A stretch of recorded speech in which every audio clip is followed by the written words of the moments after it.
So yo, what's up mga brad, ito po pala ang mga speaker box na i-deliver namin nung last Sunday, December 14, 2025. So ayan, itong karga namin mga brad, bali apat po to ka-customer, tig dalawang box bawat customer, so nasa 8 boxes po yung karga namin. Una po naming ibinaba itong kay Mr. Customer na taga Bulacau, Cebu City. So ayan, MCBD 15, dalawang box. So shout out po sa iyo Mr. Customer, maraming salamat po sa inyong pagtiwala po dito sa amin. So daghang kayong salamat Mr. Customer. Oh, sige, thank you po. Salamat.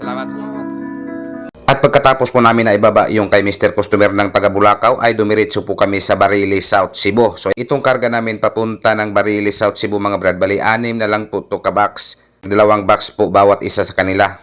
Dahil may kalayuan pa po yung Bariles galing po dito sa Talisay, halos 2 oras po kami nagbiyahe papunta ng Bariles galing po dito sa Talisay. Itong tatlong customer namin mga brad, lahat po sila ay taga Bariles. Itong isang customer, siya po ay taga Sayaw, Bariles. At ito namang dalawang customer, magkapareho po sila ng barangay. Sila po ay taga Tubod, Bariles.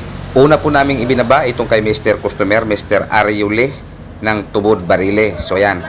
At ito po ang time na idiniskarga na po namin itong kay Mr. Ariule. So shout out po sa iyo Mr. Ariule ng Tubod, Bariles. Maraming salamat sa pasobra mong bayad.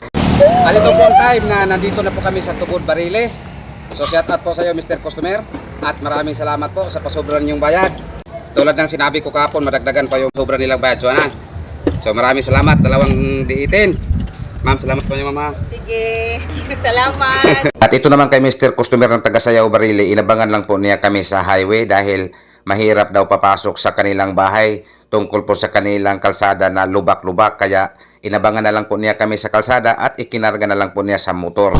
Dalawang MCBD 15 walang pintura, ikinarga lang po niya sa motor. At ito po ang huli naming idiniskarga, itong in-order ni Mr. McLean. Actually, itong kay Mr. McLean para po to sa kaniyang tiyuhin. Siya lang po ang nag-order sa amin dahil siya po ang may contact po sa amin. Pero itong tiyuhin ni Mr. McLean mga brad, nakakuha na po to siya dito sa amin ng 2 halimaw itin.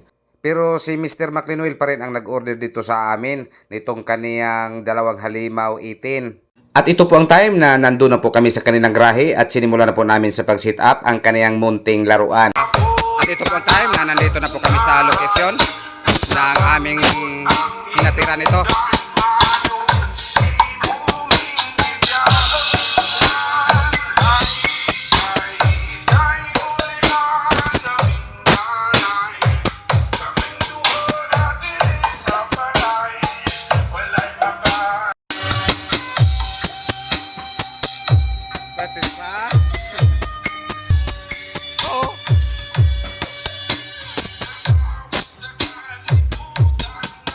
Sa ingon ni mo?